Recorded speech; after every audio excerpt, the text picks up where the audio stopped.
Hey, help support the show by joining the Patreon or becoming a YouTube member. Also, hit that like button to subscribe if you want more Cavs-focused content. This was one of the more interesting fourth quarters of the season for the Cleveland Cavaliers, in my opinion. A lot happened here. And if you've watched me for any period of time, you know what I'm going to want to talk about first, and that's the mess. Jarrett Allen, for the first time in his Cavs career, at least from watching him, straight up got a receipt in the middle of this game. It was a good receipt too. Like, you see this still happen in the modern NBA. Obviously, not as much as it happened in the 70s and 80s and 90s, or even the early 2000s. It is something that the league has legislated out with harsher flagrant foul penalties and the review process. It ain't easy to get a receipt. But Jarrett Allen, in this game on Asur Thompson, for whatever reason, and we'll talk about it in just a second, because when you first saw it, it did not seem clear why it was that Jarrett Allen decided to go get that receipt, but he got him an old school receipt. Now, I just want to talk about that action to start. Was it a bad idea in the terms in the result of Jarrett Allen getting ejected, meaning that we had to play George Niang for the rest of the game, and that had consequences that led to the Cavs almost losing this game? One of the things that has bothered me about this Cavs team for a long time, and I've talked about it multiple times on this channel, is that the Cavs seem to be a bit too conflict averse. Like, don't get me wrong, I don't want them to be instigators and like a team full of Dylan Brooks or something like that. That would get annoying and old really fast, kind of like how that core in Memphis got old really fast. So I don't want that. That's not what I want. But I do want to know that you're not going to prioritize avoiding a conflict to the point where you're allowing people to denigrate you unnecessarily, right? And at times it felt like the Cavs were perfectly comfortable letting folk disrespect them in a way that you don't normally allow people to disrespect you without some sort of conflict coming, right? I don't think they should be responding to every single slight or sound of disrespect. Again, I don't want them to be sensitive, but I do think that at a certain point, like I remember last year, somebody put their finger on Donovan Mitchell's chain, and I was like, ain't no way that doesn't start a fight. That's crazy. Like, something's got to happen because of that. I like that Jarrett Allen thought that he got slapped in the back of the head by Asur Thompson and decided to do something about it. Now, don't want him to do it all the time. Don't want him to make that a habit, but do it every once in a while and let people know. You're just not about to let people do you any kind of way. You're not about to disrespect me. You're not even about to do anything that I could perceive as disrespect, as like cupping the back of my head. That's crazy. So he went and got his receipt for that. And that did lead to a pretty disturbing sequence for the Cavs in this game. Because, like, no joke, like him almost getting ejected straight up almost cost the Cavs this basketball game. But it didn't, because Darius Garland made an incredible shot. But I'm not at that point of the story here, because what I like the most about this fourth quarter in this game in general is, one, I think it's nice that there seems to be a bit of a rivalry brewing between the Detroit Pistons and the Cavaliers. There's always been a natural rivalry between these two franchises, going back, way back in the day before I was even born. But, the early LeBron years had a fun Pistons Cavs rivalry, at least at the beginning part of LeBron's career.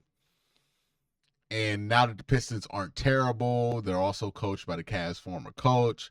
There is a lot of room there for what is something that feels a bit more like a rivalry game than most other games.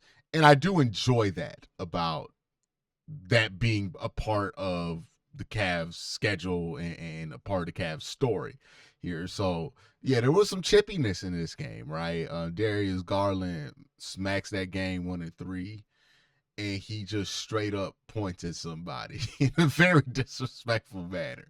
I like that.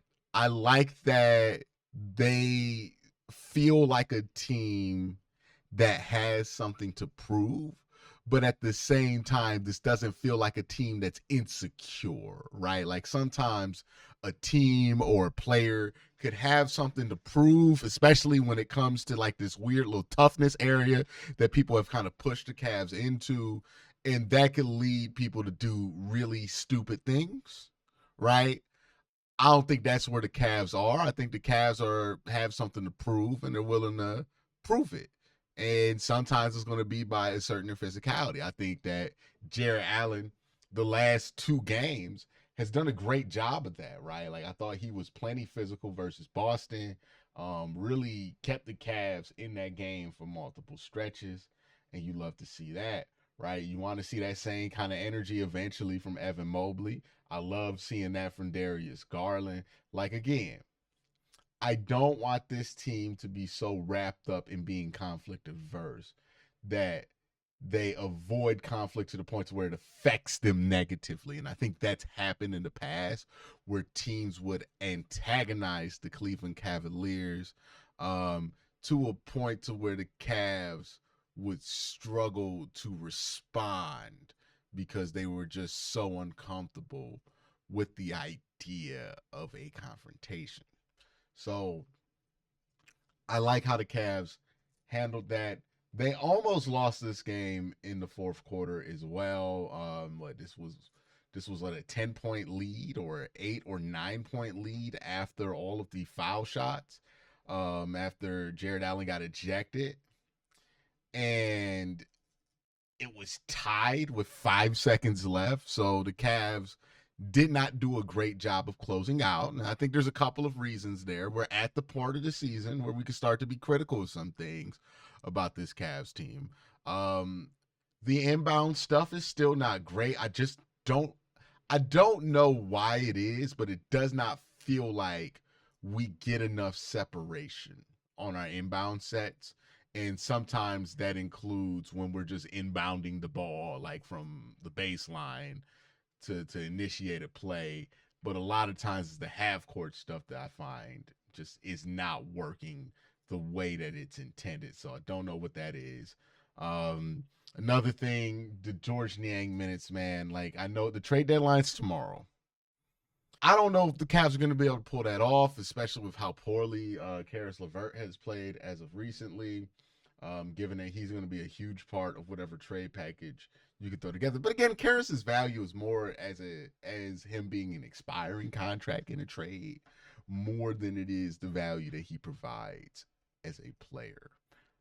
So that's where you're at here with your trade hopes. We'll see. I'll be tuned in here and I'll post something right after the trade deadline.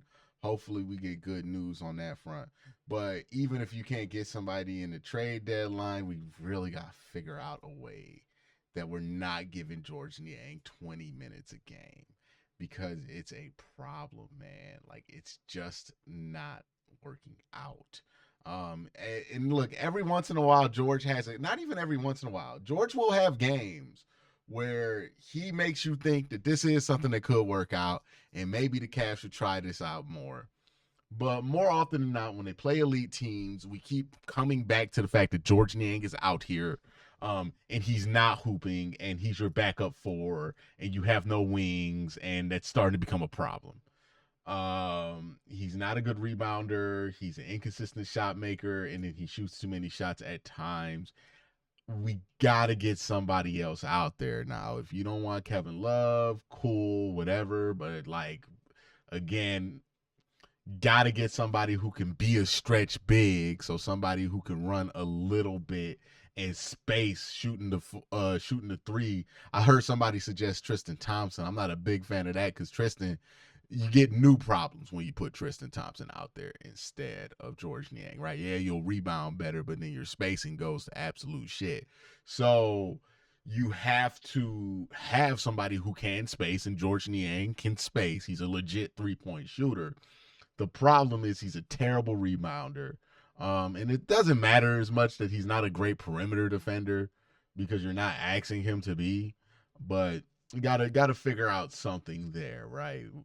Ideally, you would like to get a wing so you can put Dean Wade in that position once you get a actual starting wing. DeAndre Hunter would be good. Cam Johnson, those names have been thrown out there a lot. But if you can't get that, can you get something in the buyout market that makes a little bit more sense?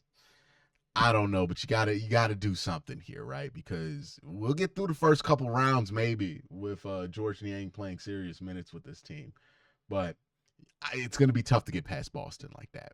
It's going to be tough to get past New York like that. There are going to be teams that are going to give you real issues if you have to play George Niang more minutes like this. And I think that's something you have to solve. But yeah, man, it's an interesting place the Cavs are in. At the end of the day, they're 41-10. So again, take any criticism of them in the proper context, and we're talking about a team that has elite hopes against elite teams. So that's really all I wanted to talk about today. Interesting fourth quarter versus the Detroit Pistons. And let me know in the comment section, what do you hope the Cavs can accomplish during the trade deadline, or do you think they will accomplish anything during the trade deadline? You let me know in the comment section down below. You have a great day. Have a good night.